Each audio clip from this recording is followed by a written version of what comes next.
vedare tinokuchingamidzai zvekare kune chimwe chirongwa pano paZim Facebook Secrets and Confessions. Tadzoka zvekare nemamwe mamessages. Regedzai tibva tapinda mumamessages edu atadzoka takakubatirai. Message yedu yekutanga yakamira sekudai so. Hanzi makadi zvenyu mukoma. Can you please post my own story? Mukoma nashi vigaiwo chitupa changu. I am a 19-year-old woman. So inini hangu nditori murudo. I am in love with my own father. Saka andiziviwo ndinodawo kuti vedare renyu vange vachitondibatsira. Like is it possible kuti murume paipai paanenge ari like heavily drunk, can he sense kuti pane zvaunenge uchimuita? Because baba vangu ndinovataimira pose pavanenge vakadhakwa ndo pandinobva ndazorara navo. So I don't know zvimwe kuda ivo vanotozviziva kuti ndo zvandinovaita izvi, because kubva zvandakatanga kurara navo vakadhakwa baba vangu havachatoiti zvemagirlfriends because vainge vachipota vachienda kune imwe strip club, but kubvawo ipapo havachamboende kweya. I have been checking like his bank statements and I can see kuti he is clean. Havachaiti zvekupota vachihaya maprostitutes, but still mukoma nashe, I don't know when it is all going to stop, because kana neniwo zvava kutondinakidza. When I first started doing this, ndainge ndichiti zvimwe kuda ndokungovabvisa stress, because baba vangu he was going through this heavy depression zvekuti sevana vavo zvainge zvava kutoti affectawo. So this is what happened. Baba naamai vangu, they came here to America like when we were still very young. So when they came here to America, we did not even like go back to Zim. Ivo amai vangu ndo vaiwanzo kudzoka kuZim, but my father and we never returned back there. So it then happened that pakazotanga COVID pai, we then lost my mom. So when we lost my mom, mama vangu, she had cancer as well. And my father pretended as if he was okay, but deep down he was suffering. I think that it is very important kuti semunhu kana uine izvo zvinenge zvichikunetsa, you just need to say it loud, because it really affected my father. He was trying to be strong for us. He did not want us to see him crying, to see him suffering. Amai vangu ivo vainge vaine breast cancer, and it was like taking a huge toll on my father, a big strain on him, because amai vangu was more educated than my father. And my dad, ivo zvavo vanongoita these blue-collared jobs. He does not earn a lot of money. And mari yose iyo yavanenge vawana inongoperera kuma bills. So when my mother was still alive, at least we really had a very high standard of living. When my mother died, we can say kuti ipapo, that was when we lost the breadwinner in the family. Saka we moved out of the place where we were staying, then we downsized the house because kana mari tainge tisisina. So mukoma nashi zvakazoitika ndezvekudai. So my dad then started acting like really strange. My father, this was after COVID-19, he was so heartbroken that he started drinking. This was a church-going man. I was even shocked one day when I walked into his bedroom, because vainge vakangogara vakakiya bedroom ravo at all the times. So he left and he forgot to lock his bedroom. Nakazoti ndapinda muyamya, hey mainge muchinhuhwa, say he had been smoking and he had been drinking his alcohol. Uye zvekare ndikabva ndazoona kuti vainge vava kuita zvekupota vachitengesa, vainge vava kuita zvekupota vachienda kunotenga mahure. And this is how I got to know kuti vainge vava kuita zvekukecha mahure, and it made me to be so angry. But at that time I did not have the nerves to confront my father. Like, how was I supposed to confront him seeing his situation? So I saw his bank statement. Ndokubva ndatanga kunotisa kuti there was this other particular place where he kept on going to, and ndakazoti ndazoendawo to that. I then saw kuti there was this other place where he kept on going to. Ndikabva ndaona kuti this was a pleasure house where there are a lot of strippers and prostitutes ikoko. And my father, he was really hurt and he was not okay. We can say kuti he was a disturbed man. And apa vainge vachinwa doro, vainge vongogara vakadhakwa 24/7. Mukoma nashi ndakabva ndazorwadziwa, because there was this other day when my father came back And when he came back, saka he just removed his jacket. Ndikabva ndatoona kutoti mujacket mavo mainge mutori nema-used condoms ainge arimo. I just took them and I threw them into the dustbin. So there was this other day when he returned back home. He was not drunk.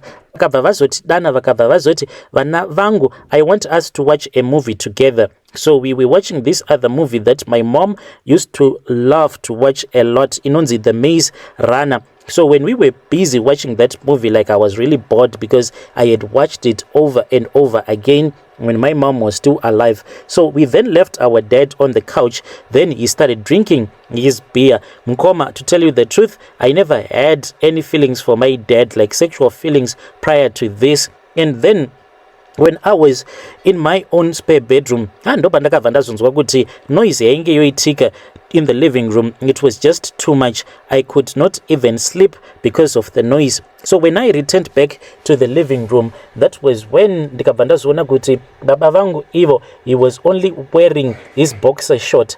Mukoma ndakavatarisa ndikabva ndatonzwa kuti ndainge ndava kutochivawo baba vangu at that time. I just paused the movie and I returned back to my spare bedroom. At that time, I was not okay mentally because of what had happened. Because I had been dating this other guy. Saka akava azonditi he wanted us to break up. Ndakarwadziwa and I tried to fight for my man. When I got the contacts of the girlfriend, that was when the new girlfriend texted me and told me kuti inini ainge akatoudzwa kuti I was not that nice in bed and my boyfriend ainge asingatombo enjoy anything pandiri, hanzi ndainge ndakangoita kunge mvura zvangu kuzasi uku. So to tell you the truth, kana uri munhukadzi ukaudzwa mashoko akadaro nemurume waunenge uchida, it will totally destroy you. So I thought kuti maybe this girl, she was just tripping. Ndikabva ndazotaura manje neboyfriend yangu. Ndakati ndataura neboyfriend yangu, sure he repeated those same words akabva ati for a very long time I have been embarrassed to tell you, but kuzasi uko ungori mvura dzoga dzoga. Ndakarwadziwa mukoma kusvika pekupedzisira. So when it was like that, that was when I went to the living room and I saw my father's nakedness, and from there on ndainge ndava kuti kana ndikavatarisa ndainge ndava kusaona baba vangu as such, but ndainge ndava kutoona murume uyo aikwanisa kupodzawo moyo wangu, uye zvekare ndichivanzwirawo tsitsi kuti who can love him if I do not love him. Then there was another night again when I found him. He was drunk, but on that night vainge vakatorara zvavo pa couch. So this was after he had freshened up and he was just wearing boxer short roga and he was drinking his beer, but already he was so drunk because ivo baba vangu vanoti kana vakangonwa vanobva vatorohwa neblackout. Mukomana ndakazoti ndakavatarisa ndikabva ndatoona kutoti baba vangu sikarudzi yavo yainge yakatoita zigiant chairo anaconda, and ndainge ndava kusaziva kuti ndoita sei. I then walked silently close to him. Ndokubva ndati dad, I was like dad, wake up and go and sleep. Saka pandainge ndichizama kuti ndinge ndichivamutsa, ndakabva ndatoona kutoti vainge vachitoridza ngonono. When I saw kuti this guy, he was busy snoring even though I was shaking him like hell.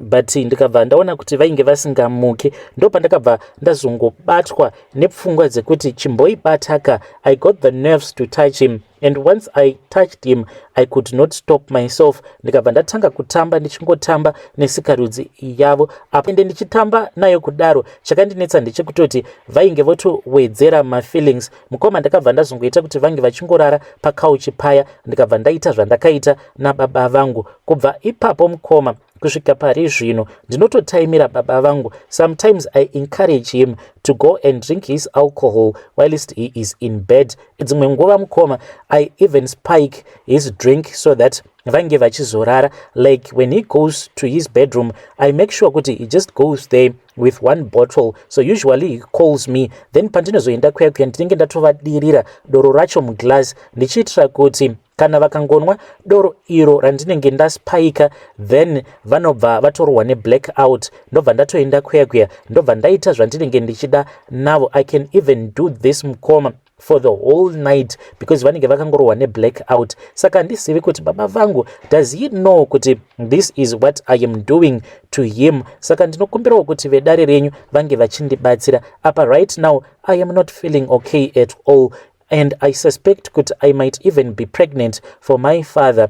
and I have been encouraging my father, like I told you, to drink, and kana vadhakwa mukoma, I will be capitalizing on those blackouts. Ndiyo confession yangu iyi mukoma. Ndichitouyawo panapa. I'm not like happy with what I am doing. It started like I just wanted to help like my dad to get rid of his stress, but zvaizvezvi mukoma, I am so much into him and I do not see myself stopping. Like, how can I stop? How do I stop myself from doing this that I am doing?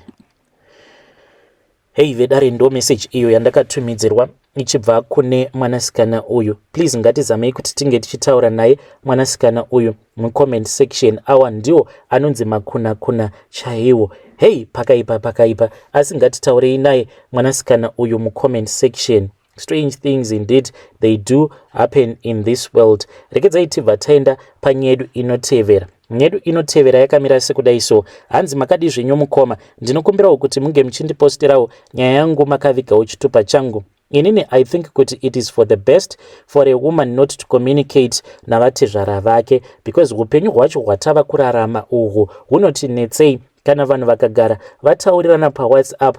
Ini kumagumo kwazvo ndinoona sekunge vanhu vanokwanisa kuzogumisidzira vatorara vose, because in the past, correct me if I am wrong, because wainge usingakwanise kucommunicate like navatezvara vako madiro, but now nekuda kwetechnology munokwanisa kutotaura mose navatezvara. And you have to know kuti vanhu vaviri avo vanenge vasina hukama, vanhu ivavo kana vakaramba vachingotaura paWhatsApp, one thing will lead to another, and kumagumo kwazvo I promise you kuti vanhu ivavo vanozotogumisidzira vazotorarana chete. So I think kuti it is far much better kuti kana uri muroora kana wapinda mumusha, iyi yatongovawo advice yandava kutopawo avo vachazoroorwawo. Isusu takatofoira examination yacho tikabva tatoporonga, even though the whole family does not even know this secret mukoma that I am going to share with you later on. So I think kuti it is far much better kuti iwewe semuroora you have to avoid first kuti unge uchitaura navatezvara vako paWhatsApp kana uine manumbers avatezvara. It is far much better kuti unge uchideleta manumbers avo kana vakataura newe, at least munongotaura but usina kusavha manumbers avo, so that ukazoisawo mamwe mastatus aya ekuti maybe anenge asinawo hunhu, anenge aine kahunzenza mukati, then you will know kuti vatezvara vako will never see that, because murume kunyange vari vatezvara vako, I think kuti vanozogumisidzira vava nemafeelings newe kana vakaramba vachingoona mapictures ako. So I think you have to avoid saving manumbers evanyarikani, like varume vemadzitete ako, you do not have to save their numbers, you just leave their numbers unsaved kuitira kuti musazonyanya kuita deep, because pakunoita deep nenyaya, I think kuti ipapo ndo panozotongotambwa metsi dzose ipapo. So mukoma, this is what happened to me. Iniwo pandakatoroorwa mukoma ndainge ndichitoriwo musikana ainge achitori akakwana, uye zvekare my husband was the first one. Ndainge ndisingatombozivi kuti ndainge ndichazosvikawo pakutorara navatezvara vangu, and mukoma, mushure mekunge ndarara navatezvara vangu, mukoma nashi ndingatoti safely I am someone who is addicted kuna vatezvara vake. Like sezvamunongozivawo kuti ava madhara awa echikuru vanhu vekuti vanoziva aiwa basa here, vanoziva kushanda basa mubedroom. Dambudziko riri pavarume vedu nderekuti ivo havadiwo kupota vachidyawo mishonga yakasiyana-siyana. Vanhu vaya vekuti vanongodawo kungorarama kasoft life, munhu asingaende kugym, asinganwewo mvura yakawanda, uye zvekare asingadiwo kudya mishonga yechiboyi inosimbisawo misana. But hey, kana vari savatezvara vangu mukoma, vanongogara vachingodya midzi yakasiyana-siyana, zvekuti ivo by the time yekuti unenge wava navo machira, haiwa vanokuonesa fire mukoma, zvekuti unomuka uchinzwa kuti wava bo. So when I got married to my husband, because tainge tichitsvakawo zvinokwanisa kuraramisa mhuri, that was when me and my husband, we then started working in different countries. Iniwo ndakabva ndazoenda kuEurope for a season. I was supposed to go and work there. Saka ndakazoti ndiriko kuya murume wangu ndo paakabva azowana mukana wekuti ange achizouya kunoku kwatiri manje, but we stayed for a couple of months, umwe ari kwake umwe ari kwake, ende panguva iyoyo yekuti umwe anenge achirarama ari kwake umwe achirarama ari kwake, that is the most dangerous time in the world, because ipapo ndo panenge pachihura munhu semunhu. Ndisati ndadzoka kuZim ndo pandakabva ndazotanga manje kucommunicata navatezvara vangu. Handikwanisi hangu kuti ndinge ndichishare nemi madetails ose, but one thing then led to another. Kana nyaya dzacho dzatainge tava kutaura navatezvara waitongoona kutoti awa ndo anonzi mahwani kana machats iwawo, kana dai kwanga kuri kunzi vamwene vangu vainge vakasangana nemachats acho iwayo, even though we were not telling each other kuti tainge tatova murudo, but painge pasisina kumira zvakanaka, because ndaiti kana vari online kudai vachitaipa ndaita kunzwa hana yangu ichirova, just waiting for his messages. Mukomanashi ivo vatezvara vangu vakabva vazoti ndisati ndaenda kunoona mwana wavo, because I was planning to fly from Europe ndichiuya kunoku kwatava manje, but vakabva vati no, chimbotanga wadzoka kuZim. Hey mukomanashi, ndakabva ndazonyepera murume, ndikabva ndazoudza murume kuti I wanted like desperately to see my mother, so ndakabva ndazodzoka kuZim. Pandakadzoka kuZim ndakabva ndazombonogara kumba kwedu ndichitira kuti ndinge ndichivharavhara murume. From there on ndo pandakabva ndazoudza murume kuti ndainge ndichida kumboenda kunoona vabereki vake. Akabva afara sei, akabva ati yashuwa mukadzi wangu unofunga. Mukomanashi, by the time pandakazosvika pamba pevabereki vemurume wangu, kana ndega ndaiti kana ndakatarisa vatezvara vangu ndainzwa mwoyo wangu uchiita kumelta. Naivowo vainge vava nechigame, naivowo vainge vava nechisystem chekuti vamwene vaingoti kana vakangosimuka kudai vaibva vamhanya vobva vauya vobva vatonditsvoda vobva vadzokera vobva vanogara zvavo pasi.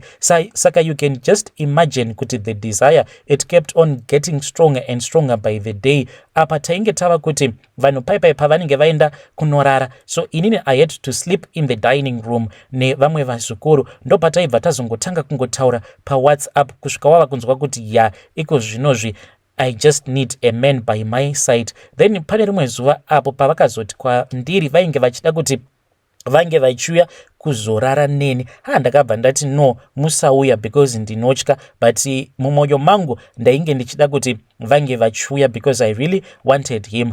Vakabva vazongoita nharo mukoma, ndokubva ndatoona vachitopinda musitting room, ko iyo hana yainge ichiita kurova. Ndokubva tatongorara tose paya, takangorara tose for about 2 minutes mukoma.